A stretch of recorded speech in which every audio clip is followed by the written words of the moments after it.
Hey guys, Jesse here from Central Athlete, and we wanted to release a video about how to hack alcohol. And this isn't necessarily the most popular topic from strength and conditioning professionals, but it's a very practical topic that needs to be talked about. Many of our clients, we're a remote coaching platform here in Austin, Texas, and many of our clients are all over the world and have differing schedules, differing lifestyles, differing careers, but one thing that keeps coming up is that not all of our clients see fitness as the end goal. Is they want to be able to participate in their own lives and have fulfillment both inside the gym and outside the gym. So one of the topics is how do I realistically drink and do so in moderation without compromising my goals? So what I wanted to do is give you a couple tips for how you can still drink and without completely derailing your Divas values and priorities. And I know this is something that I personally have had to hop between both polarities of doing a little bit too much, doing it hardly not enough, but over time these polarities will start to come together and you'll start to find your own sweet spot.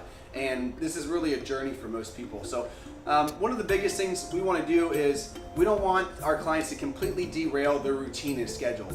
One of the best things that we can do for our clients is trying to instill routine in their habits, in their rhythm, in their circadian rhythm, and that's going to help one of the most important things, which is staying consistent. So if we can maintain our routine as much as possible, it's going to help you recover from this purposeful stressor that we're placing on the body, which is alcohol. So we want you to maintain the BLGs, right? The basic lifestyle guidelines that are going to help support function.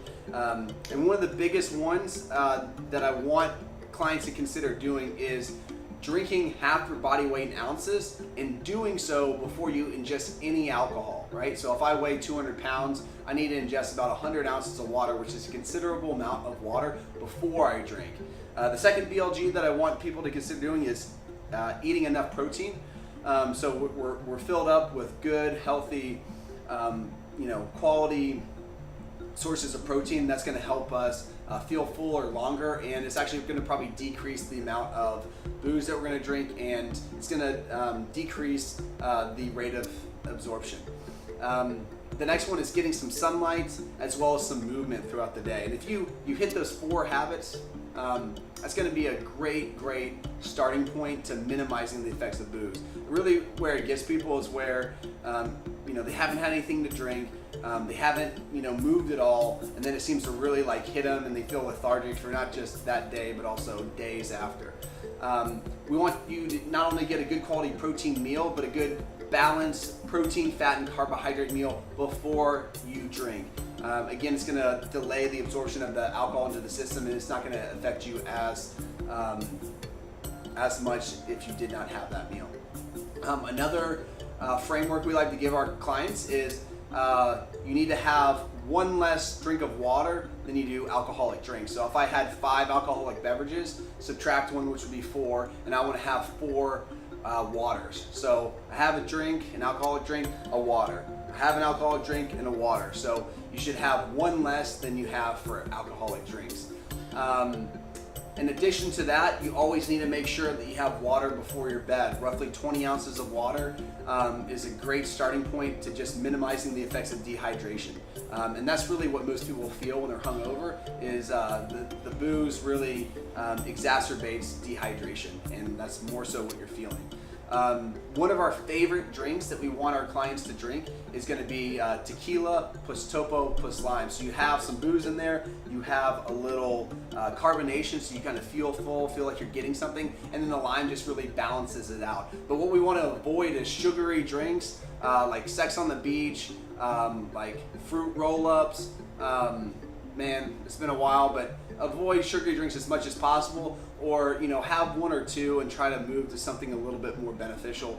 And again, at all costs, along with that is don't mix energy drinks with alcoholic beverages.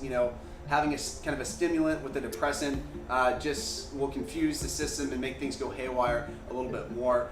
And explore gluten-free options. So going back to tequila, that's a great option because it comes from the agave plant. It's not going to have gluten, like things that are brewed from yeast or barley or rye. So that's, you know, about 11 different things that you can do to minimize the footprint of alcohol. And also, more importantly, this isn't just the day that you drink, it's also the day after. As we want you to get up, get moving, get some sunlight, get a good healthy meal in, but let's try not to derail the next day as well as the current day. So we're just gonna minimize the effects of alcohol, and not just that, the habits that come along with it. So I hope you guys found this helpful. If you're ever interested in learning more about yourself, check out the Central Athlete Assessment, and we would be happy to work with you and give you more insight about your starting point and how we can help you with your fitness journey. Stay shredded, my friends.